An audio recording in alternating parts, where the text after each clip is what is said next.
Welcome to Stuffer Guys. Today we're doing a side-by-side comparison on the Honda.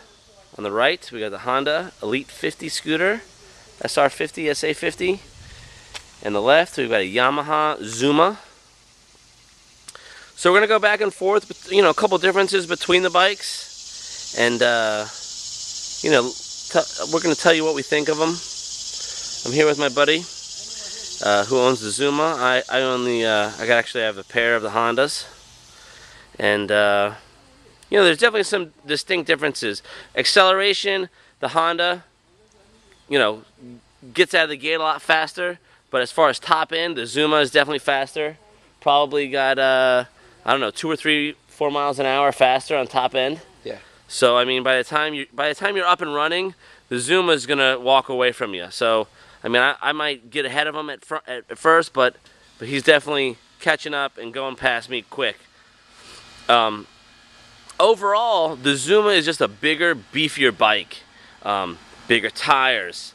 I think it's got a higher clearance under.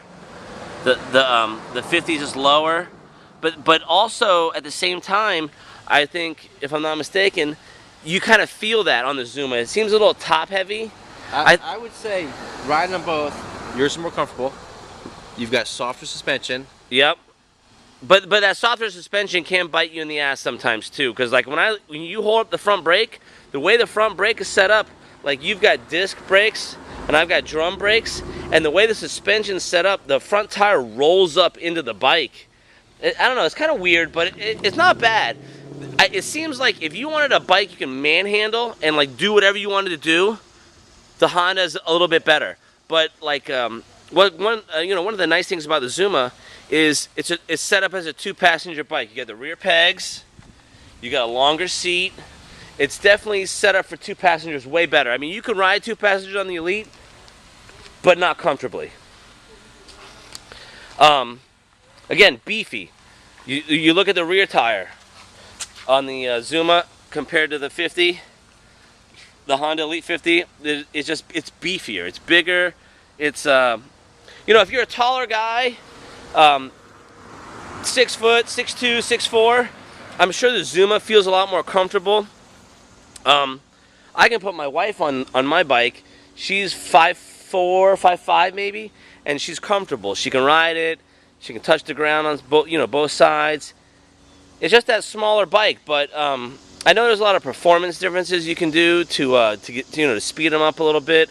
I've tried to keep it relatively stock, but I don't know. Between the two, it all depends on what you're looking for, what you want, and obviously if you're homosexual, you're gonna get the Zuma. I mean, that just makes sense, right? Most girls, they like the Honda though, so. Right, yeah, that's true. That's true. So, depending on what you're looking for, what you want in your scooter, they're both... Is that pink? That's pretty. Is that pink and purple? Okay, do you have flames in your bike? Are you a flamer? Alright, just checking. So it all depends. They're both 50cc. They're both oil-injected 2-stroke.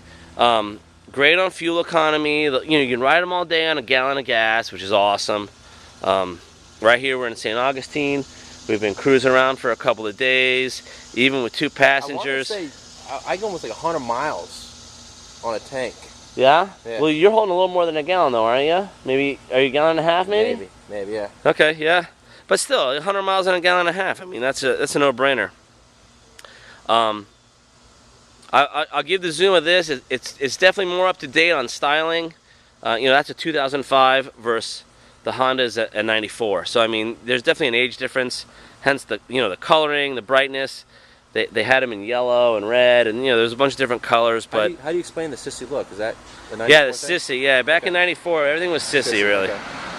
So yeah, no, good times. So yeah, check them out. Let us know what you think. If you want to compare some differences, I know one of the big advantages on this one is the front storage area. It's actually pretty large. You can put a lot of stuff there. The Zuma doesn't have that. Both of them have a relatively large under seat storage. So I mean, you can fit a helmet, a 12-pack. What's nice of this one is how it pops. Right here. Yeah, it has a you can pop the seat from the ignition, Is the porno still in here? All right, Of just course. checking. See, you got plenty of room for a porno. It's nice. On the Honda, you got to pull the key from the ignition and put it in this secondary key opening for the seat. Like I said, under the seat, I would say they're pretty equivalent. Yeah. 12-pack, helmet, whatever you want to put in there. The gauges are relatively close to the same. In general, I mean, they're scooters. They do both the Yeah. same thing real well. Yeah, I mean, you know, no wheelies, keep it under 110, and everything's gonna be cool. No power slides. And yeah, you know, power slides. If you want to do some brakies and you know that kind of shit, you're good. But yeah, let me know what you think of the video and the comparison. And if you want to see anything in particular, and we'll try to get it to you. One last thing I'm going to point out is, one thing I kind of like on the Honda is when you turn your steering wheel, it turns your headlight. So if you're sitting still and you want to light up something to the left or right, you can do that just by turning the wheel. The Yamaha, obviously not as easy, so, but you know, they're all going to have pluses and minuses and all that stuff. So let me know what you think, and see you next time.